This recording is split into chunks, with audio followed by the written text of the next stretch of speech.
తెలుస్తుంది. అమోనియా ఏదైతే ఉంది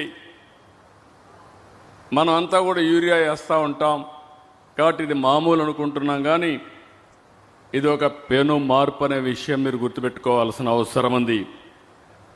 ఇప్పటి వరకు ప్రపంచం మొత్తం బొగ్గు, చమురు, సహజ వాయువుతోనే సాంప్రదాయ ఇంధనాలపైన ఆధారపడ్డారు.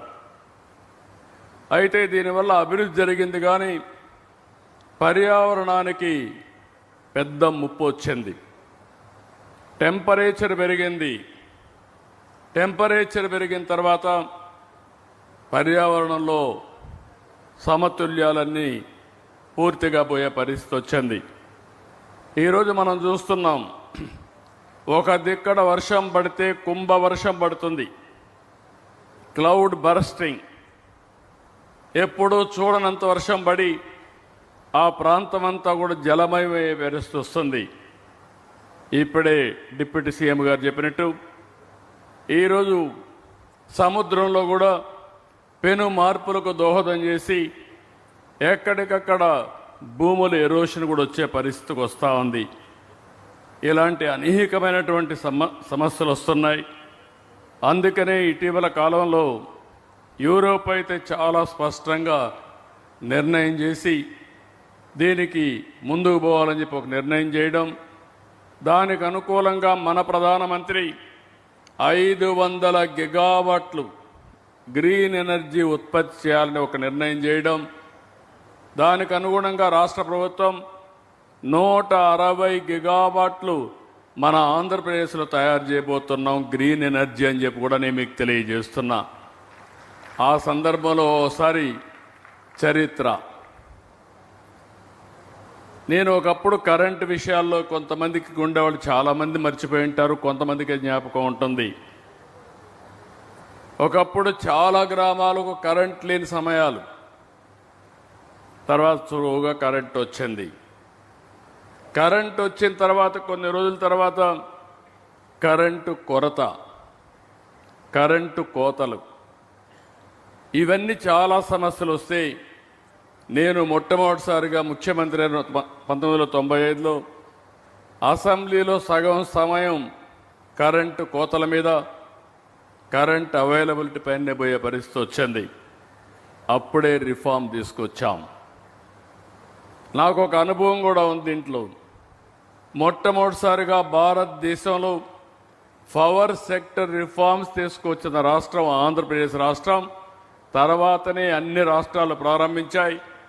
అదే మాదిరిగా ఈరోజు 2014లో గ్రీన్ ఎనర్జీకి నాంది పలికాం. 2025లో గ్రీన్ హైడ్రోజన్కి, గ్రీన్ అమోనియాకి నాంది పలికామని చెప్పి కూడా నేను మీకు తెలియజేస్తున్నా. ఇటీవల నేను చాలా స్పష్టంగా చెప్పా, Andhra Pradesh will become green hydrogen valley. మన ఇండ్ల పైన మనం కరెంట్ ఉత్పత్తి చేసుకునే పరిస్థితికి వచ్చాం. అందుకే ప్రొజ్యూమర్ అన్నాను, ప్రొడ్యూసర్స్ కమ్ కన్జ్యూమర్.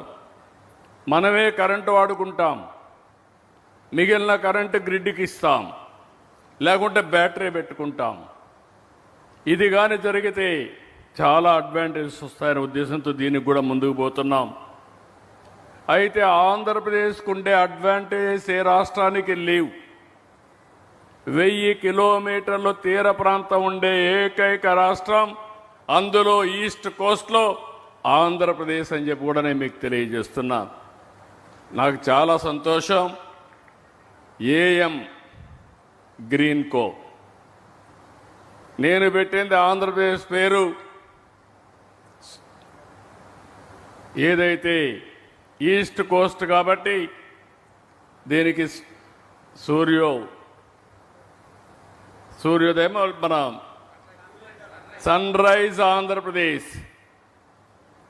తెల్లవారి నిద్రలేస్తే ఆంధ్రప్రదేశ్ నుంచే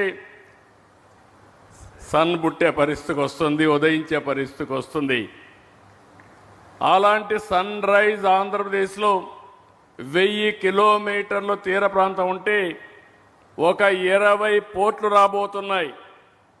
హబ్ అండ్ స్పోక్ మోడల్లో ఇంకో పక్క భారతదేశానికి పెద్ద అడ్వాంటేజ్ ఉంది. ఎక్కడా ప్రపంచంలో ఎండుండే దేశం ఏదంటే భారతదేశం. ఇందులో నుంచి మీరు సోలార్ ఎనర్జీ వస్తుంది, కొన్ని ప్రాంతాల్లో గాలి ఉంది, విండ్ పవర్ వస్తుంది.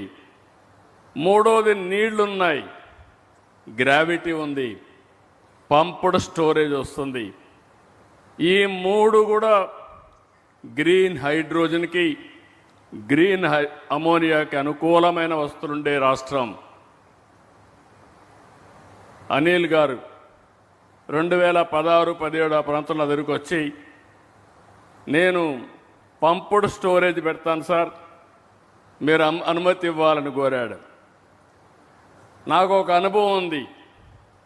1996లో శ్రీశైలం రివర్సబుల్ పంపులు పెట్టి పీక్ లోడ్ ఫ్యాక్టర్ ఆఫ్ పవర్ని మేనేజ్ చేశాను. ఆ అనుభవంతో నేను చెప్పాను, సూపర్ ఐడియా, మంచి ఐడియా, ముందుకు పొమ్మని చెప్పి ప్రోత్సహించా. అది ఈరోజు చూస్తే గేమ్ చేంజర్గా తయారైంది. First man.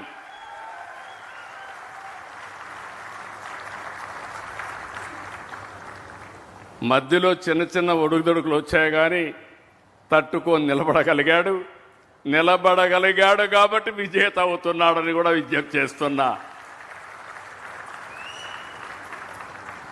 ఈరోజు బ్రహ్మాండమైనటువంటి సోలార్, విండ్, పంప్డ్ స్టోరేజ్ ఇవన్నీ కలిపి ₹5 యూనిట్కు రఫ్గా వచ్చే విధంగా ఏర్పాటు చేసుకుని,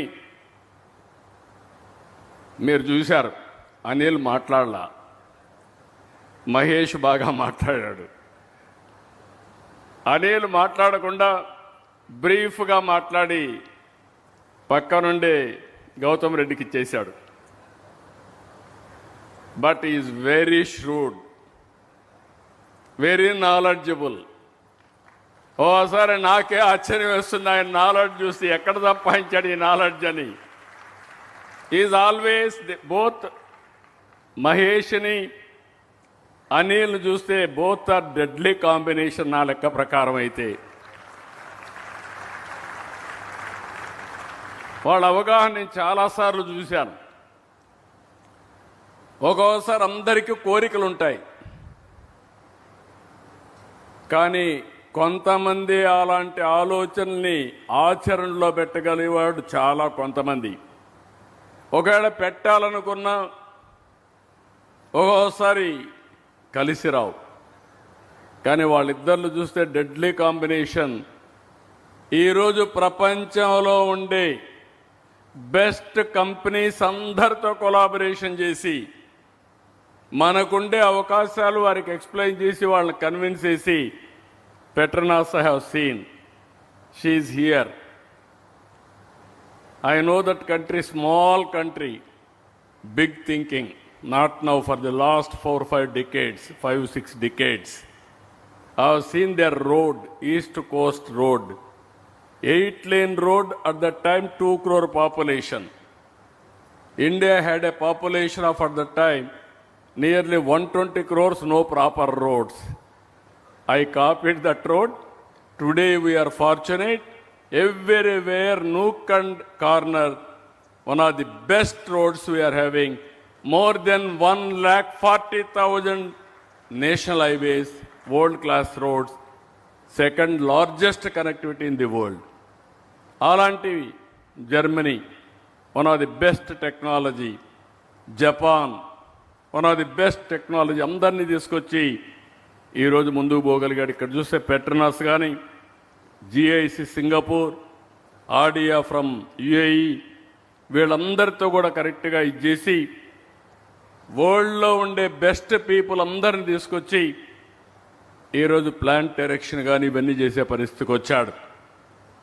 ఈరోజు ఏమాత్రం కూడా అనుమానం లేదు. ఈరోజు చూస్తే గ్రీన్ హైడ్రోజన్, అందులో నుంచి గ్రీన్ అమోనియా, ఈ మెథనాల్, ఎస్ఏఎఫ్, అదే మరి గ్రీన్ మాలిక్యూల్స్, 1-2 కాదు, ఇవన్నీ కూడా చాలా థింకింగ్ ఉంది ఇందులో.